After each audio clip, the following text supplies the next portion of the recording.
A radiant world is on the brink of collapse, its source of magic gone without a trace, and only Kuromi has the courage to chase the lost light of the rainbow. Her adventure begins now. Kuromi and the journey to recover the rainbow's keystone. A gentle breeze carried the sweet scent of cotton candy petals. On a vast open field, Kuromi slowly opened her eyes. She blinked a few times, feeling the soft light falling across her face. The ground beneath her feet was pale pink, soft like mochi. Before her was a sight that could leave anyone speechless. The sky was painted with thousands of flowing color bands, like endless roads made of light. "Where am I?" Kuromi muttered. She had just stood up when the sound of tiny hooves echoed behind her. A small pony appeared, its body covered in smooth white fur like whipped cream.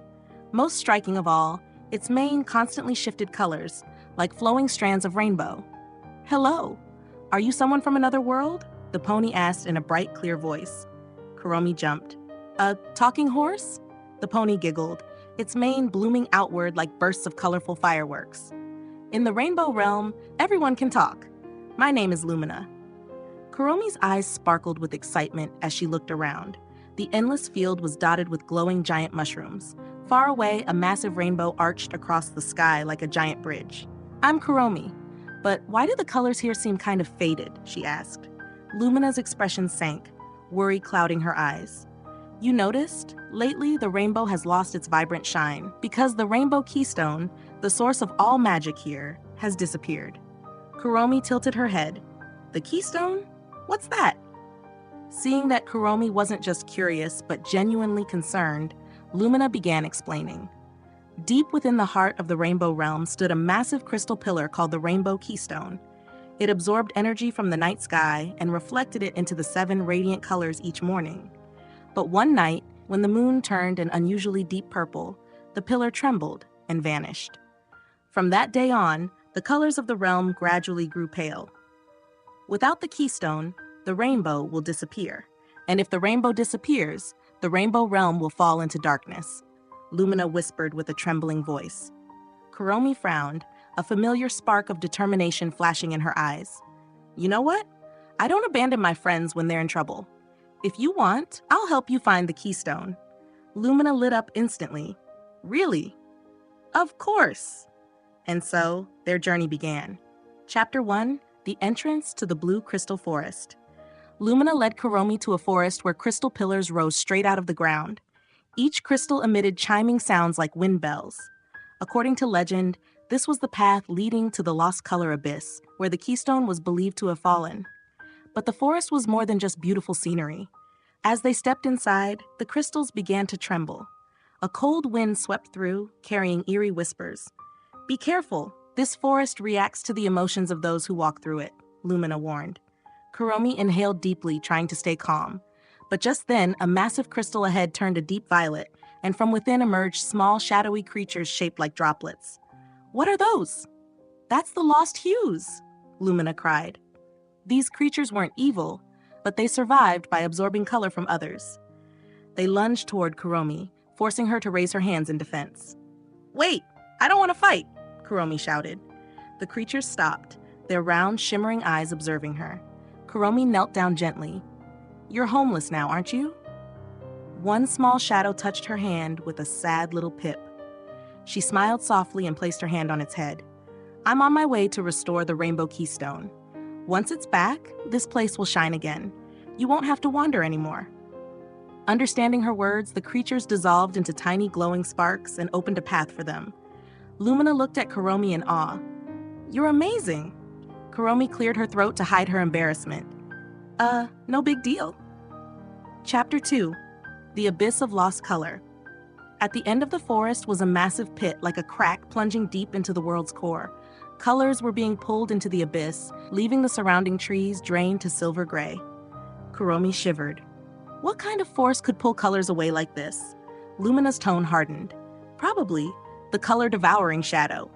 It formed when the keystone stopped keeping the colors in balance. They descended carefully. The rocks glowed faintly beneath their feet. As they went deeper, light grew dimmer, and the air turned icy. Suddenly, a roar echoed from below. A gigantic creature emerged, its body made of torn, swirling strips of color. its glowing red eyes fixed on them. "That's the color-devouring shadow," Lumina whispered, stepping back. Kuromi took a deep breath. "If it appeared because the colors are out of balance, then I need to calm it, not destroy it." She stepped forward despite her racing heart. "Hey, you don't want to hurt anything. You're just in pain, because the world has lost its source of color, right?" The creature hesitated, swirling more slowly. Kuromi raised both hands. Her entire body glowed with a soft dawn-like light. A gentle pink hue flowed from her palms into the dark vortex. The creature let out a low rumble, shrinking. When the vortex finally faded, what remained was a large prismatic crystal shining in 7 colors. "That's the rainbow Keystone," Lumina screamed. Kuromi exhaled in relief. "So you were just protecting it, keeping it from fading away." The crystal vibrated lightly as if responding. Chapter 3. Restoring the light together, they returned the Keystone to the Celestial Spectrum Plaza, the place where it once stood. It was a vast circular plaza, centered around a ring of ancient stone pillars. When Kuromi set the Keystone onto its pedestal, the ground trembled. A beam of light shot into the sky. Not just one, 7 beams, one for each color of the rainbow. They arched across the heavens, restoring every lost color. Trees regained their lush green, candy floss flowers blossomed again, and the sky lit up like a living painting. Lumina burst into joyful tears. "The rainbow, it's alive again!" Kuromi crossed her arms proudly. "Of course, I'm Kuromi." The lost hues from the crystal forest rushed out, dancing around her in celebration. Their cheerful pip-pip sounds made her laugh. Lumina approached and bowed deeply.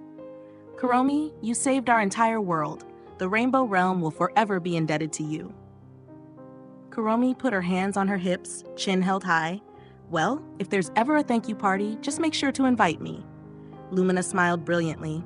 "Absolutely." Chapter 4, The Return. A temporal gateway, a shining arch of light, appeared before Kuromi. It was time to go home. "Lumina, can I come back someday?" "Of course. The rainbow always opens its path to brave hearts." Kuromi waved. "Bye-bye, Rainbow Pony." Lumina flicked her multicolored tail. "See you again, Hero Kuromi." Kuromi stepped into the light. Just before it closed, she heard Lumina's voice echo. "Thank you for giving our world its colors back." And just like that, she returned, carrying with her a magical adventure and a promise of reunion. Thank you for watching until the end of the video. Please like and subscribe to the channel if you enjoyed this video. It really motivates me to create more new videos. Thank you, everyone.